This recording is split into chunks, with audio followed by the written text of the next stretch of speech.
Welcome to DCTV. I'm Dillon McGregor, and this is the news you need to know on campus and beyond for Monday, April 7th.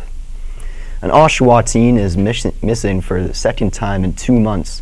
13-year-old Diamond Adams Hinton first went missing on Sunday, March 9th, but was returned home a week later.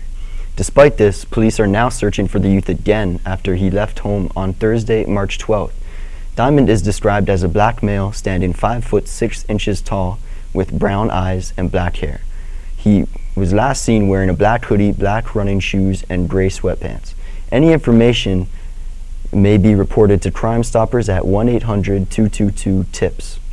An Oshawa man is facing charges for allegedly pulling a knife on a woman after being hit by her car Tuesday morning. Police say the passing car clipped the man with its side view mirror at the intersection of King Street and Harmony Road. The driver, a Cordis woman, immediately stopped to check on the man who allegedly pulled out a knife and scared her back into their car. The man also allegedly clipped the car after driving away. Kieran Leader, 20 years old, is charged with assault with a weapon, mischief, and weapon possession. Crime prevention was the theme of bake sale here at Durham College on Friday, as students organized a fundraiser for the Durham Rape Crisis Center. John Penfold has that story. Some noise. This past Friday, the Child and Youth Work Society held an event at E.P. Taylor's in order to raise funds and awareness for the Durham Rape Crisis Center. We attended the bake sale, of which all earnings went to the center in order to help women and children of Durham who have been abused in any form. We talked to a representative of the society to find out what they are doing to help. Hi everyone, my name is Mikki. I'm part of Durham College. I'm here with some lovely folks. We have the Child and Youth Work Society, and then we have 2 outside people that have come to put together this incredible cause.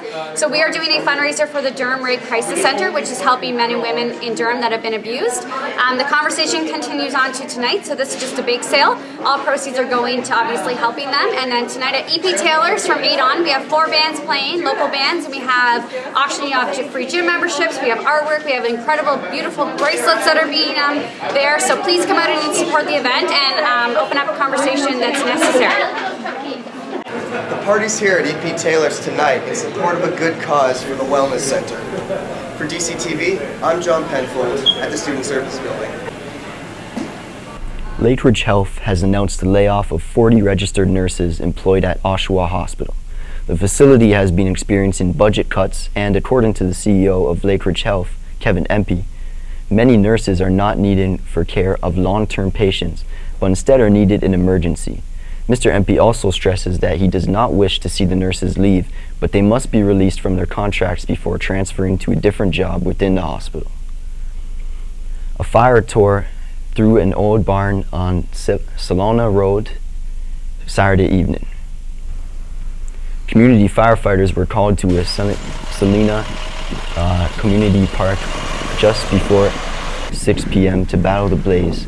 The fire, the cause of which is not yet known, reduced the barn, trailer, and a nearby garage to ash.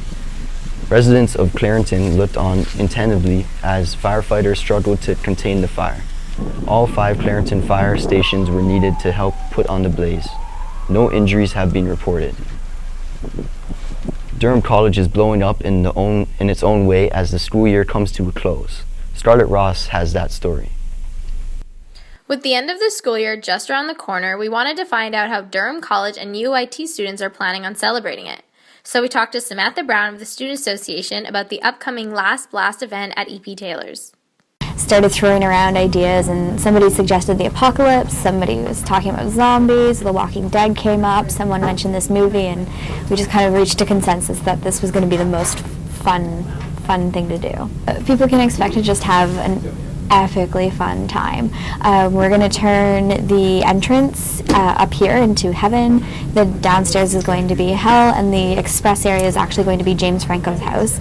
We're buying like a ton of junk, and we're going to wreck it all up and strew it about as if it's an actual apocalyptic wasteland.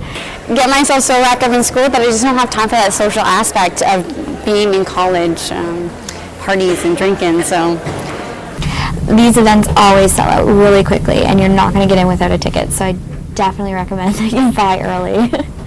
no dress code at all. People can wear whatever they like. But everybody just getting drunk to like celebrate the end of the year is probably not going to be like the safest.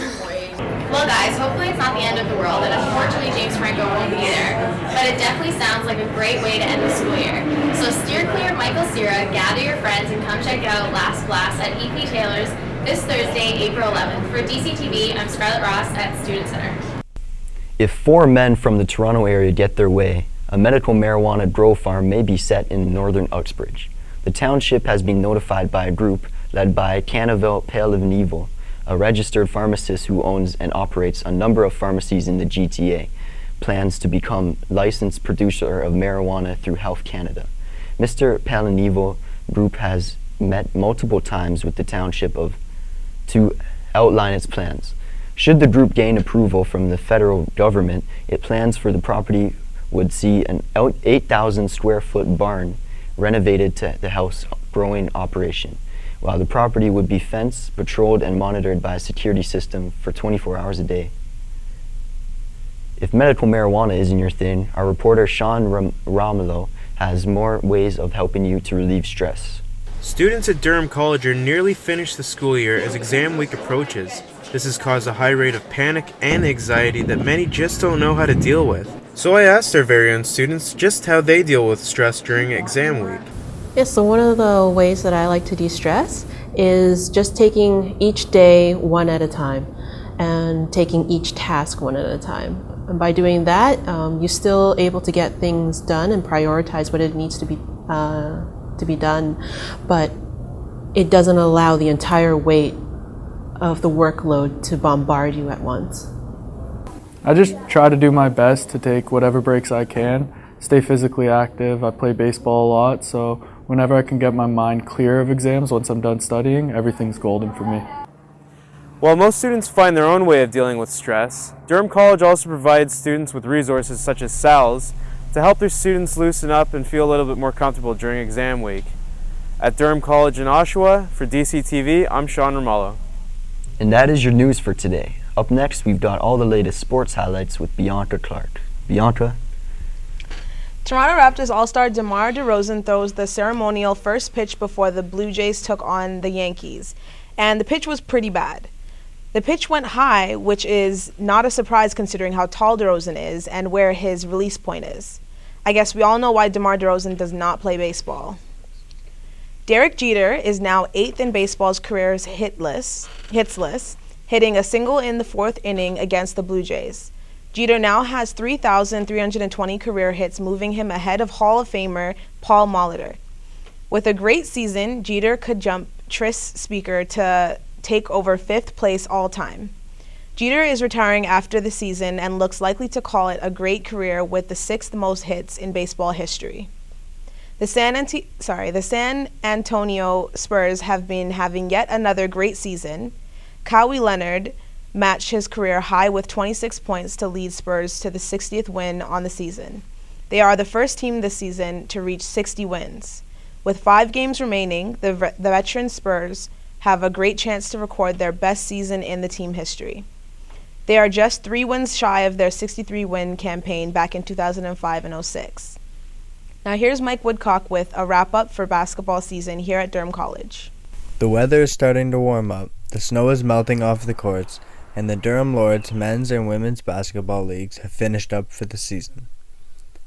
This means if you want to play next year, it's time to start thinking about what you're going to do over the summer to prepare for next year's tryouts.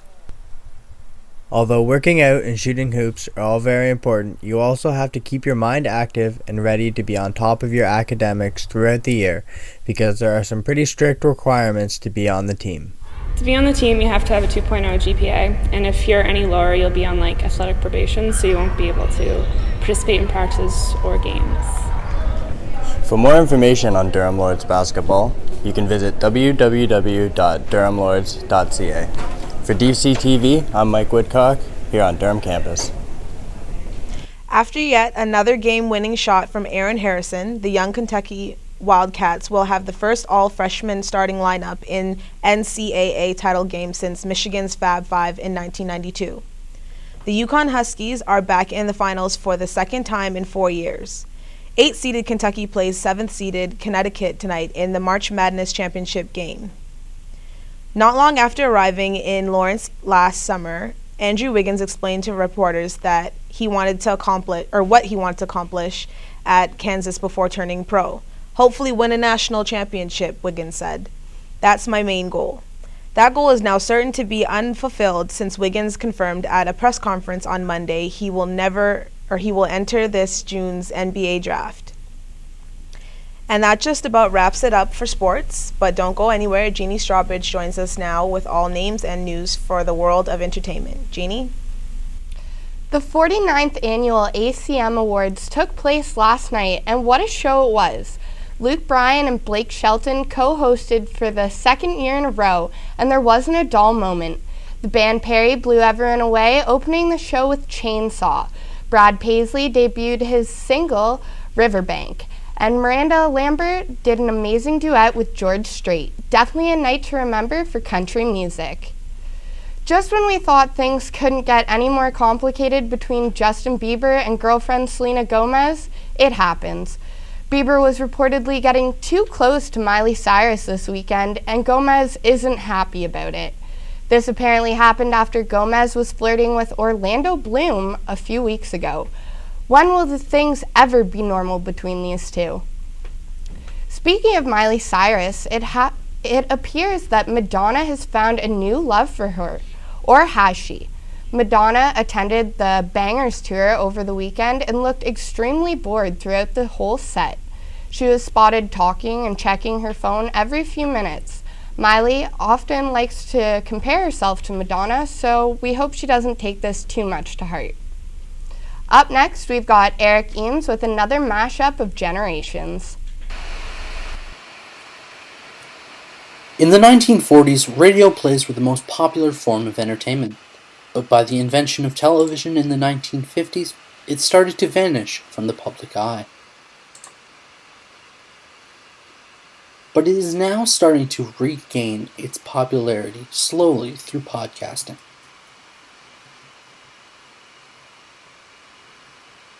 In the past month, 4 of the top 10 podcasts in the Kids and Family category are all podcasts devoted to classic radio plays.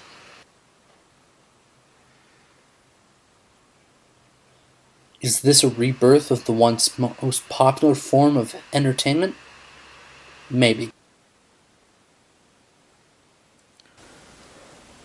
But if you find yourself looking for something to listen to, why not try something that can stand the test of time? For DCTV, I'm Eric Eames. Some upcoming on-campus entertainment happening this Friday is the EP Taylor's Last Blast. This is the last party of the school year and the last chance to find something to post on Spotted. Tickets are on sale in the Tuck Shop for $10 or $15 at the door. There is a limited quantity, so get your tickets early for this year's Last Blast. Also happening this Friday is the Durham College Music Business Management Artist Show.